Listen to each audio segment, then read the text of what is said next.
And welcome once again to Let's Talk Tresco. My name is Gino Aragon, and we're going to be talking with a couple of very important people here at Tresco and get a lot of history about what Tresco is. And, speaking of what Tresco is, if you're not sure, for 55 years, Tresco has been providing professional and individualized services, supports, and opportunities to the people of any age with differing abilities, their families, and the communities that they serve. Tresco currently provides services in 12 counties throughout New Mexico in three main divisions: TOTS Early Intervention, Day One Home Visiting, and Tresco Works. And of course, if you're interested in contacting Tresco for any of their services, you can go to their website, trescoinc.org. And of course, go ahead and give them a call at 575 528 2200, or even just stop by their offices here in Copper Loop. And that being said, like I said, we're going to be delving into a little bit of history with everything, but go ahead and introduce yourselves. We all know Sylvia. Yes. But who do we got in the middle here? But my guest today is Pamela Bridge. I like how she says my guest today. Are you shooting for my job, Sylvia? I am. That's the next on the list. That's next on the list. That's Yes. the next step up from Next where is you are. podcast. Yes, I'm going for it. And Pam, how are you doing today? I'm great, thanks. Okay, I said we were going to have a little bit of fun with this, so let's go ahead and start by what is it and what is your relationship with Tresco? Well, I started working at Tresco in 1989. My husband and I relocated from South Dakota. I'm a native South Dakotan, and I had been working in the field of developmental disabilities for many years. And so, of course, my first stop in the job search was Tresco, because at that time it was the only organization providing any services to folks with developmental disabilities. I was hired on quickly after I came here, and within a few years I was the assistant CEO of Tresco, and became a CEO in 2000, and left at the end of 2014. I retired. And retired? I retired. But they keep bringing you in. Well, my heart is still here, and Sylvia knows. Yes. Absolutely. So you started in 1989. What were you first started off doing? I first started out as the director of our residential programs. We had, at the time, we had independent living and a few group homes. Oh, that's cool. Yeah. And of course, just in general, right here, because you have this span of time that goes through with Tresco. How do you feel about how much they've grown and how much they've changed over the years? Well, I can give you an idea. When I came in 1989, there were about 35 to 40 adults with disabilities that we were serving in our day program, residential program, about 30 children, early childhood services, and that were being provided at New Mexico State University at the time. So, and through the years, we've served up to 200, 250, 300 folks with disabilities. So obviously it's grown. I think at the time we had about 40 employees. Our budget was about $3 million. So yes, we've grown a lot in. I think they've got more people in this building that we're in right now. I'm sure they do. I'm sure they do. It's a big building. It really is. But what obviously, because I can tell by the smile on your face, there's a little bit of sense of pride to where they've grown and where they've come to today. Yeah, and Tresco really mimics the progress that advocates and organizations like Tresco have made over the years to provide community supports and inclusion for people with disabilities throughout the country. Advocates started this organization. It was a group of parents that their children weren't accepted into public schools because of their disabilities. I mean, most folks don't remember the time before the Individuals with Disabilities Education Act. And at that time, schools would say, no, your child isn't, we're not going to serve them in our school. So they actually started a school at first for folks with developmental disabilities, and it was at the old boys club. So they shared during the day, they would have their special needs school. And then after school, they'd have to clear out so the boys club could operate. And then later on, they were in a church. They finally established a non-for-profit in 1968, and that became the Open Door Center. And I think as our board president probably mentioned in his interview, that became Tresco, the three counties, Sierra, Socorro, and Doñana. That's right. In Yeah. the early 80s is Yeah. when we merged. If the one thing that I've learned in doing these for this, and it's going to stick in my brain forever, is that Tresco stands for Tres Counties. Tres Contados, and, yeah. and that will stick in my brain because he said that, and this light bulb went off on my head. So that makes so much sense right now. But of course, that was just the three counties that came together right then. Mhm. Like I mentioned, you guys are serving 12 counties and possibly more because I know they're growing. Mhm. But the idea of how large the whole thing has gone, I mean, you have, or Tresco, I should say, has people that are helping people from, all the way up in Albuquerque in some points throughout southern New Mexico. And the amount of area and cities that they cover is just, Mhm. blows your mind sometimes. Yeah, it does. And of course, Sylvia, who's sitting next to you, is in charge of it all. Yes. I feel her. I feel her pain. Well, that's right, because the struggle is real. Yes, the struggle is real. and that's right, because I think you mentioned before we even started that you are actually Sylvia's boss. Yes. Okay. Mhm. Yeah. How proud does it make you feel on where she's come from? That's great. It's wonderful. Yeah. We have had a lot of talented Mhm. folks that have come through Tresco. And even if I always told Sylvia, even if you only stay a year and did some direct care, the rest of your life, you're going to remember the training you had here, and you will always treat people with disabilities or people who are different with respect. And it's so I call it the Tresco University, sort of that global, effort. Good way of thinking about that. Effort to teach folks the importance of inclusion. Absolutely. And of course, Sylvia took over as the big boss of Tresco a while ago. We had our Let's Talk Tresco episode with, but for those that can remember that episode, we had a wild camera. It was kind of going all over the place. It kept moving as we were talking, just on its own. Technology is a wonderful, wonderful thing, but I think they had one of those ones in a boardroom where the camera will follow whoever's speaking, and for some strange reason, it would zoom out, zoom back in, would go all over the place. But just in case anybody missed all of that fun that we had, Sylvia, remind us of who you are and what you're doing here at Tresco. So I'm Sylvia Washington, and I'm the president and CEO of Tresco, but I have been with Tresco for 16 years. It'll be 17 in June.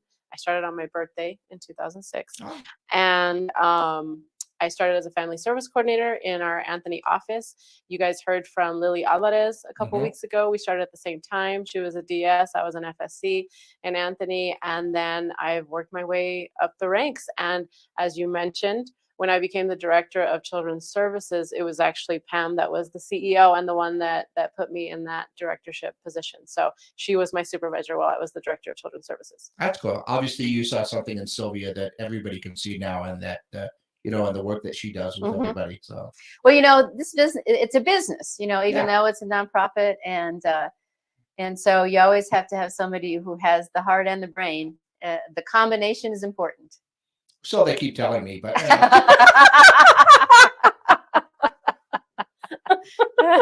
I make do. Or I do the best I can.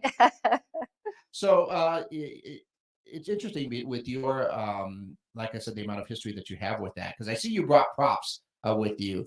You said you found something? Well, for our 45th anniversary, I was doing, we were celebrating, and I was doing some presentations around town to different organizations and the city and the county, to celebrate and to recognize the community's effort for our success. And so I found that, and so I was kind of going through the decades to see how we progressed during the decades. That's very something interesting to take a look at when you actually have something physical that you're taking a look at. Now, granted, it could be just like a little spreadsheet. It could be something like that. Could be news articles, which are always interesting to go back and look at. But you can see that progress and you see the changes year after year. In this case, with this, but the decade after decade of how everything has changed and moved along. Right. And that is amazing to see that process right there, and then all the people that Tresco has helped out and touched there. Right. So what are you doing for the 55th anniversary? Some more presentations, I hope.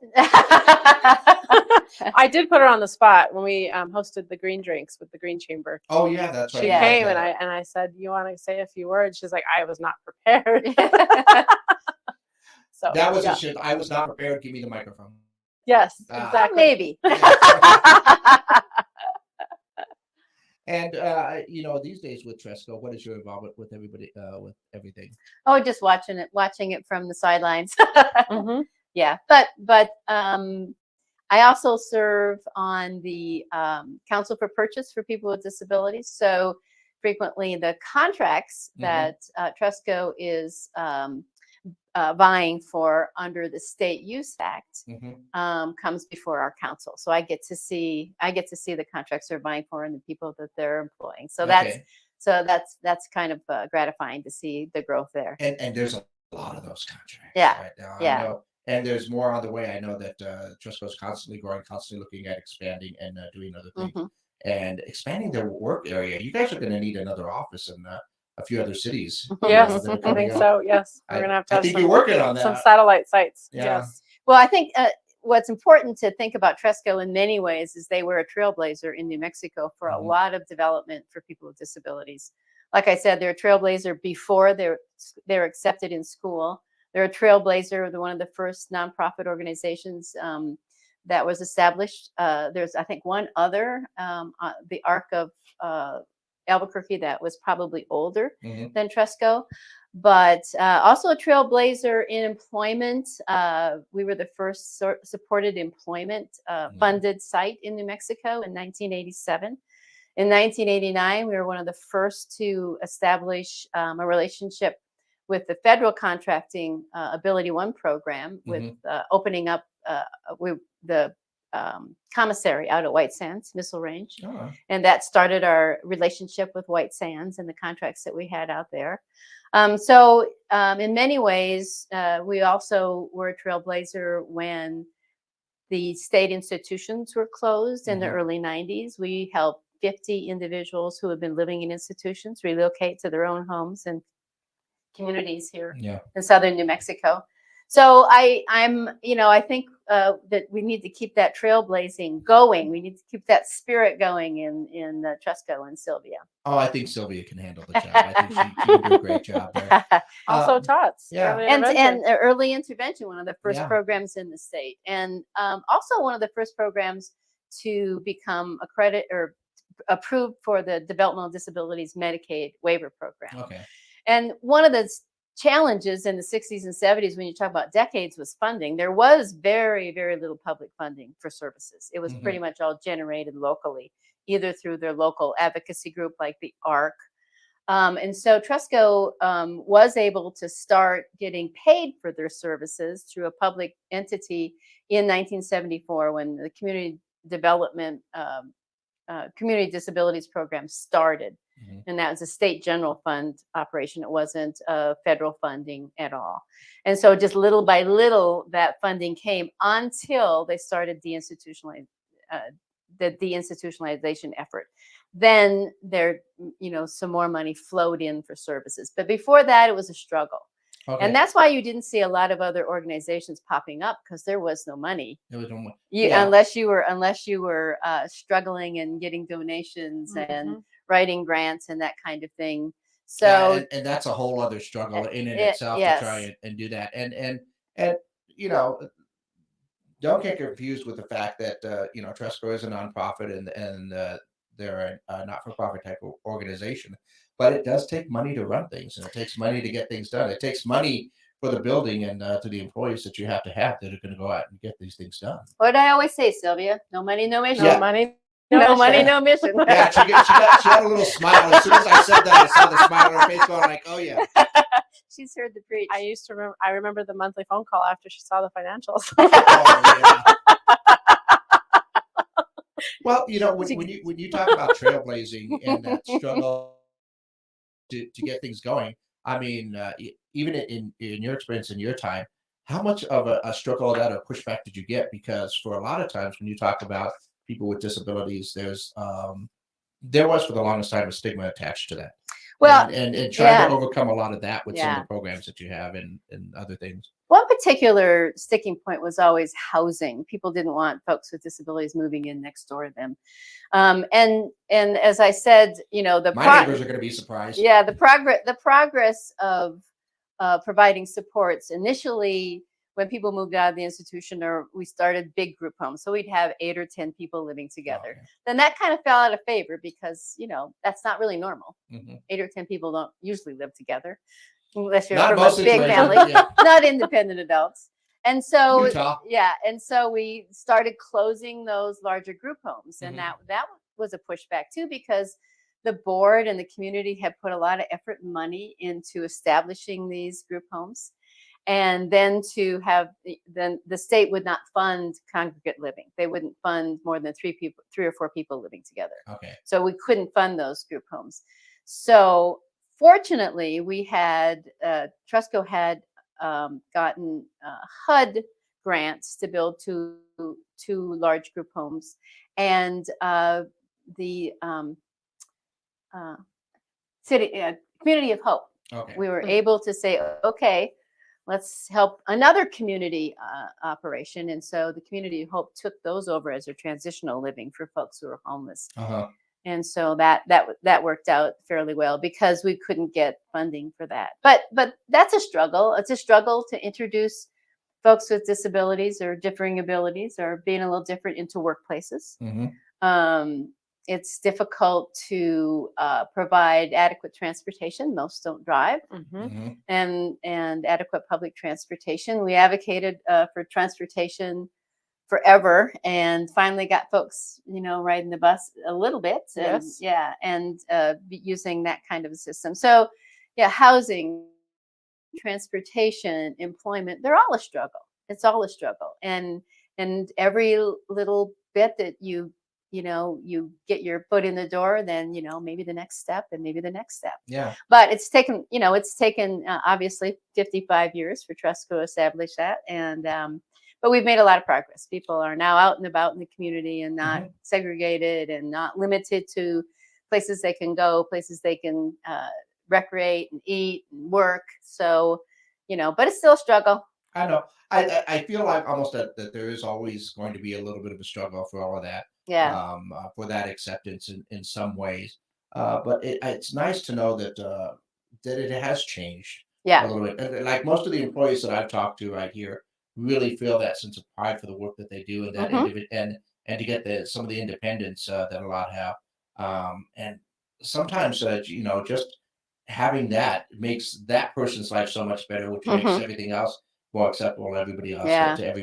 because you know, one person's happy, the next person's happy that's next to them. A smile will go a long way to making everybody around you feel a whole lot more comfortable about that.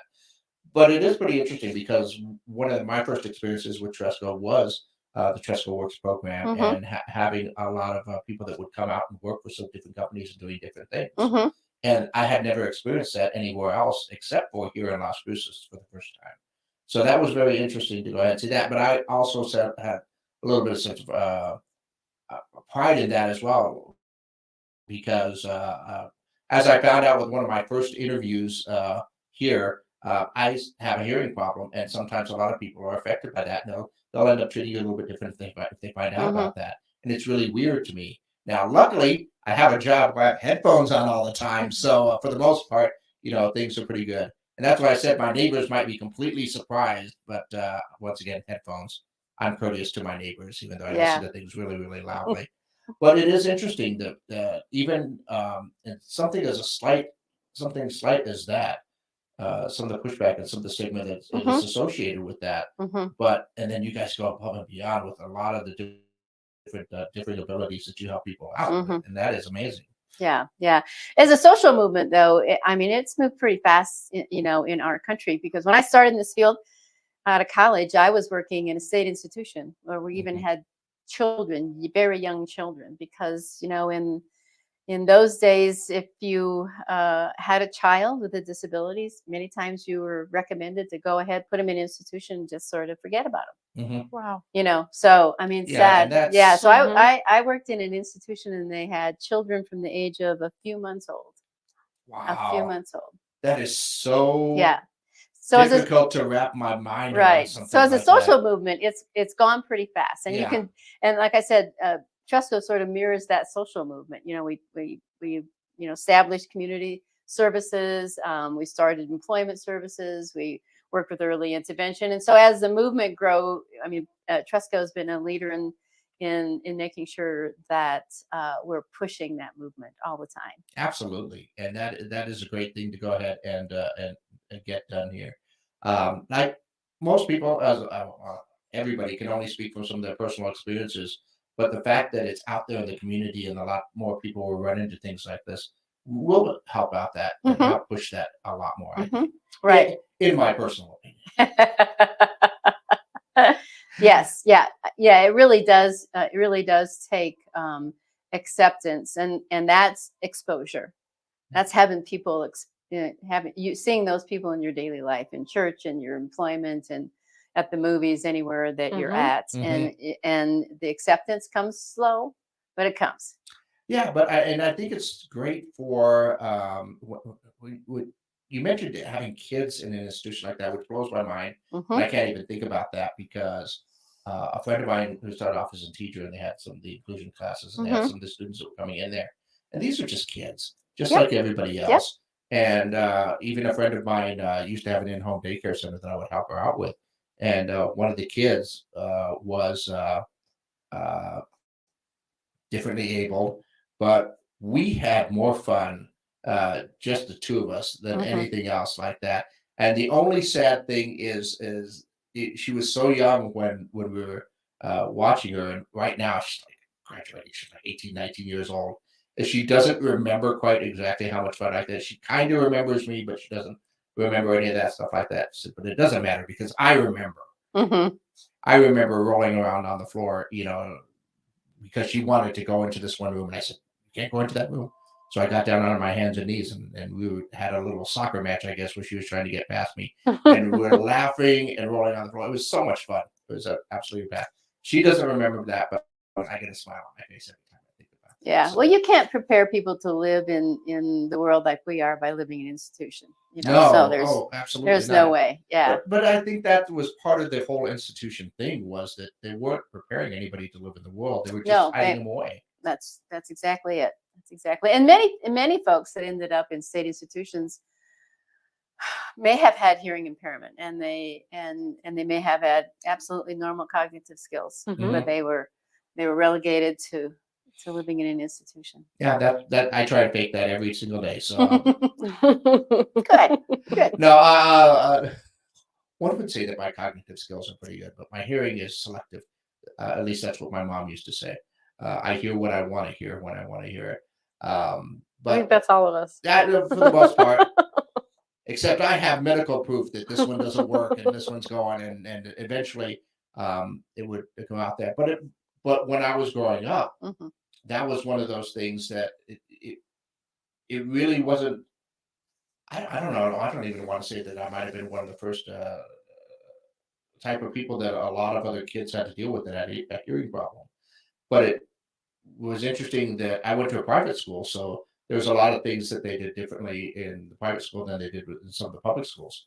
But just letting the teachers know, and it wasn't anything outrageous, like, oh, you have to sit in a certain area of the room, which means the deaf guy gets to sit up in the front row every time in every class. That's not fair. But uh, but there were But you different. were in the classroom. But I was in the classroom, yeah, and it wasn't anything that was said. In fact, I remember the kids were very excited when I got my first hearing aid. I wasn't, because it was those ones that attached to my glasses, and the only frames they had were those big, thick black ones. Mhm. So we learned very quickly that I had to go to an over the ear hearing aid, because those frames don't last too long in pickup basketball games. Mom was not happy, but but like I said, I think some of the kids are more accepting of everything than the adults are a lot of times, That's what's and in kind both that's directions. because Yeah. that's the way they've grown up. Hmm. Mhm. That's the whole idea of inclusion. That's awesome. That's amazing. Yeah. So here we are with 55 years gone by, and like you said, you're astounded by the growth right there. And in your experience, when you were here, Was that were you part of when the tots came in, right? And then even day one. So now that we're helping out kids like from basically from birth, Mhm. and the families that they help out with there.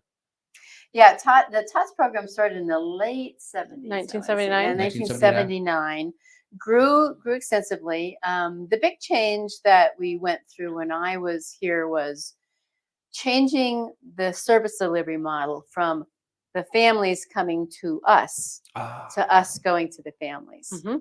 And so that was that was a struggle for everybody involved because therapists and staff were used to a certain way.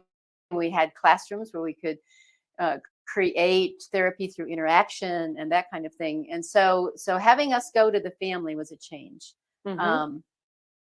That once again, that is one of those strange things to hear about that you guys have classrooms and everything. Because Mhm, to me, mhm. all Yeah. the programs that I've ever had experience, you guys are going out to there. And I Mhm. think it's one of the coolest things for them is to actually go out and help out the families in the Mhm. home and help Right, out the child right. and the whole inclusion of the entire family in Yeah. that process is You know, something the that's awesome. acceptance as families as first teachers was Mhm. really a 90s kind of thing. Yes. Yes. It wasn't before that. Correct. Yeah, so that was like early 2000s we Yes, it had was. to make that transition. Mhm. Oh, really? It was that Yeah, recent? yeah. Okay. And the same thing with our adult Medicaid services. Mhm. Most of that was in a day hab program or a segregated facility. So breaking that mold of saying we're all going to come to they're going to come to us instead of us taking them to the community. So that change all happened in the late 90s, early 2000s, and it was a great change. But it was a change for us and our staff. It was a change for the community, and you can't take it too quickly. Gotta slow it down. Well, there are only a few constants in life. Change is one of them. Change is one of them. That's right. And yeah, I say that every time I have to take a step somewhere and my knees go like no. But yeah, change is one of those things. But the change is often good. I mean, uh, sometimes you have to say goodbye to things. Sometimes you say hello to certain other projects or Mhm. different things because I know that transition and that change has happened a lot with Tresco Mhm.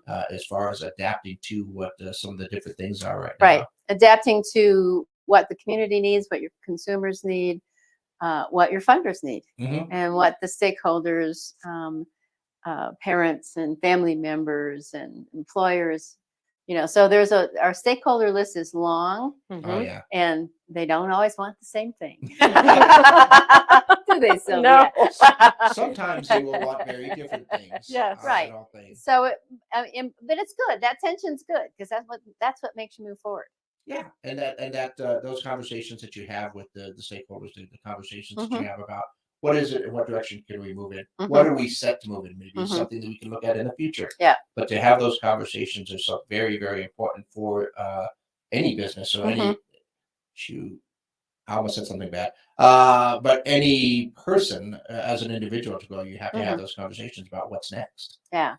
Okay. Yeah. And- So we were always very proactive with strategic planning. Mhm. This when I was the CEO, and we were very cognizant that you can't rest on your laurels and you have to keep moving forward. And we had pretty detailed strategic plans, Yes. and we measured what we did and went back and see what we did wrong and see what we did right and measured it again. And I think that's why Tresco is where it's at today. Mhm. Is Mhm. the board and the staff and the community have a conscientious effort that this is really a gem for the Las Cruces Oh no, community. absolutely. And so we want to keep it polished. Okay. Very subtle reminders, Sylvia. I know. Yeah, did you see got that? I Yeah. got that. I had strategic planning last week too. Oh, Did did you? you? I Okay. did. Wonderful. I like Yeah. how With the board. she started going through the list right there, then turns to Sylvia, going like, "You remember that?" Right? You know, Right? Yeah. Very passive aggressive. Anyway, No, She no, was no. never. never. Never. No, I am. Sylvia knows. Sylvia knows. That's what we're just going to say All for for the- right now. Sylvia knows. All for the good of all. That's right. Absolutely. So, in all your years and your experience right there with Tresco, all the changes, all the struggles, and everything else like that, is there something maybe that sticks out in your mind as like a really good memory for you? I have So so many. many. I was. I get that answer a lot. I know. One of the thrills that I had Mhm. during my time was the ability to take some of our employees to Washington D.C.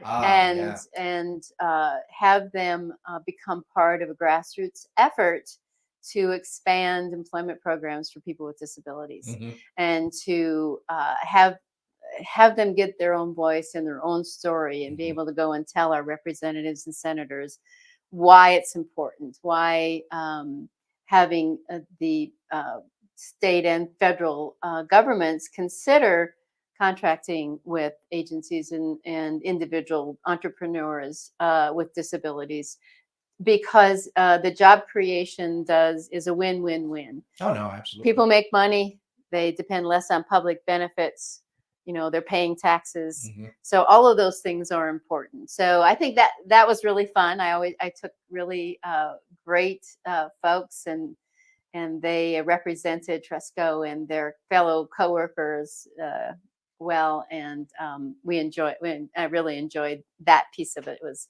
seeing people grow, I guess, in any fashion that they can or learn.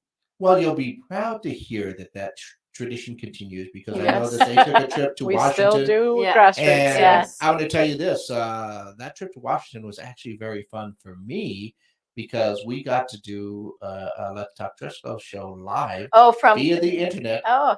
from a park in Washington, because I believe that Stacy had her phone, because it was either allowed where they were, so they went to this park and then they started doing some groundswork or something else like that. But some of the people that went up to Washington, we got a chance to actually talk with them while they were up there, and to get their experiences for the Right. whole thing, and what they were doing, and the importance of, like you said, those meetings, the Yeah. importance of letting Washington know, which, as we all know, sometimes can be in its own little world Mhm. unto itself.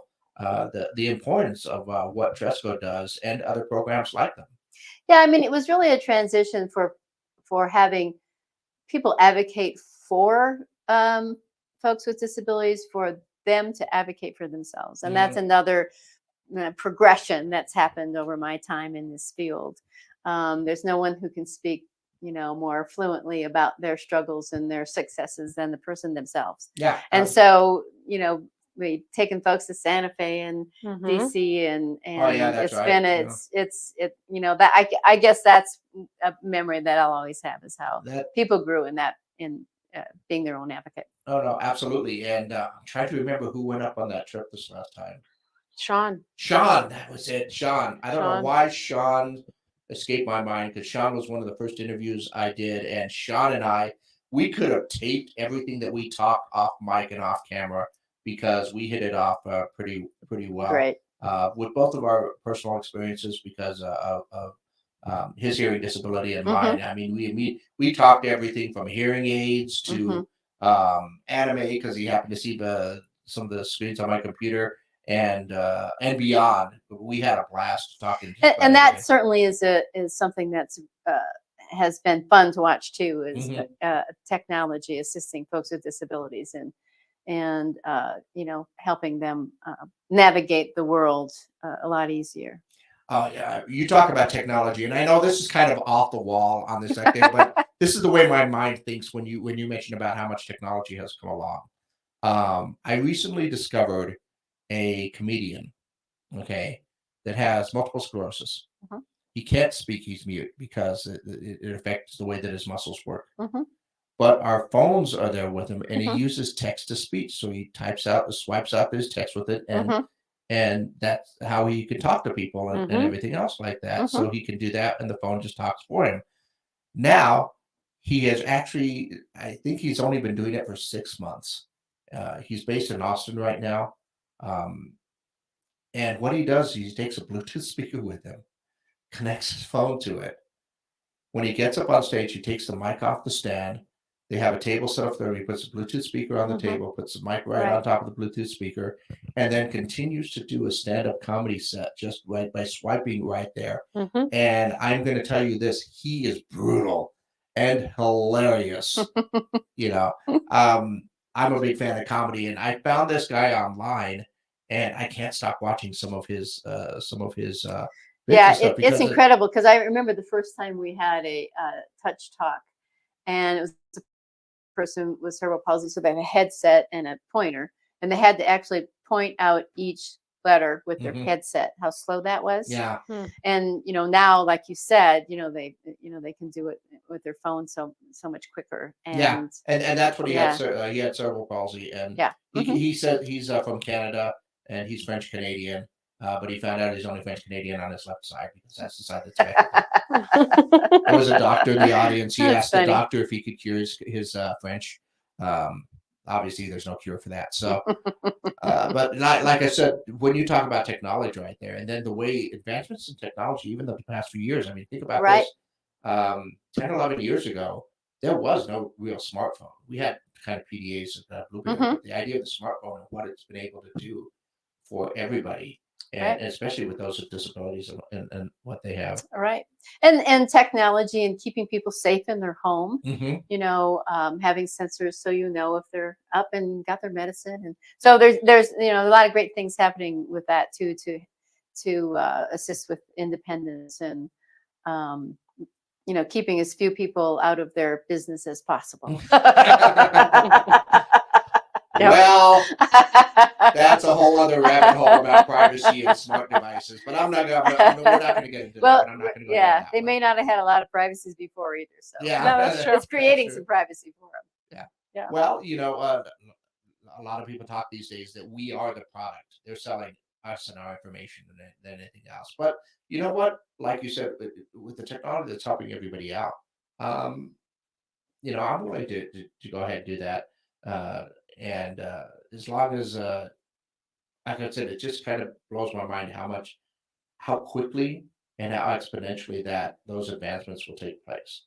And you kind of think going back 10 years to the idea of the iPhone or the smartphone in general, what are we going to do in the next 10 years? What are we going to do in the next 5 as far as technology goes?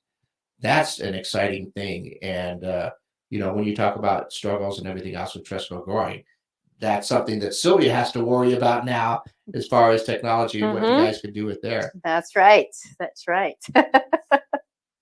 And the millennium. Did we get? We got got to the 2000s. we got to the 2000s. Yeah, we're moving on up. Did I miss anything in the past decades? Right there? I don't know if you missed any. Well, the other things. We built people and we built budgets and we built community and reputation and we also built buildings. Yes. Yeah. And that's always an interesting project. Building buildings. Building buildings. Well, finding the money and getting the design right and I can recall when I first got here. I don't think this building was here. No, this building we built. I think this was in 2008 or 9. Yes. 2008. Because in 2006, you guys were still at Nevada. When I started. Yeah. Your office was I think next we to the built this boardroom. in 2000. And that was built, the building across the way was built, I think, in 97. Okay. Yeah. So like I said, I moved here in 95. These buildings weren't here.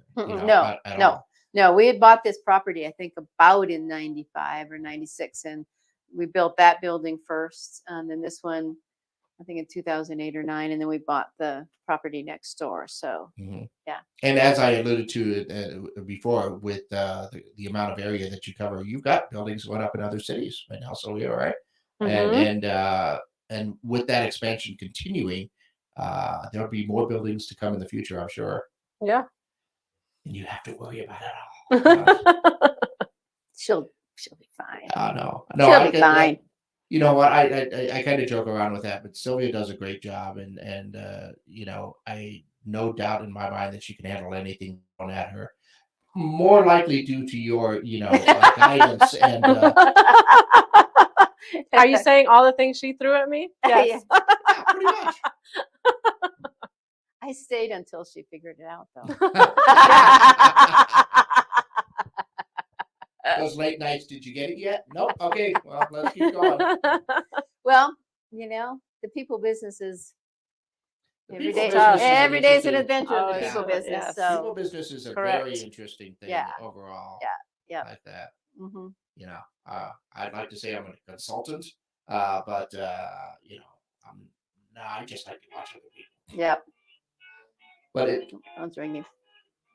That's mine. is that my No, okay. that's mine. Are they getting you for your tea time? Yeah, probably. Ignore it. They're like, get here. We're starting without you. No. We are almost wrapped up because we did reach the new millennium. Yes, But that's right. what is the one thing that if you could right now help Tresco out with, or let everybody know about Tresco that maybe is not that familiar. If there's one thing that you can let everybody know about Tresco, what would you like to say? Well, an old adage of it takes a village. I mean, the people who have come before in the 55 years lit the Mhm. flame. I Mhm. expect Sylvia and her cast of characters to keep it going. But I mean, when you consider the number of advocates that pushed us to do the right thing, all the people who served on our board of directors for obviously no pay, but just because Yeah. they were great volunteers and Mhm. citizens, and the number of staff that have come through here that have been trained well, have always treated people with respect, learned new skills, maybe moved on, maybe started organizations Mhm. Mhm. themselves. So the expansion of services to people with disabilities started with Tresco, but it's enormous now in our community, and it's because of us.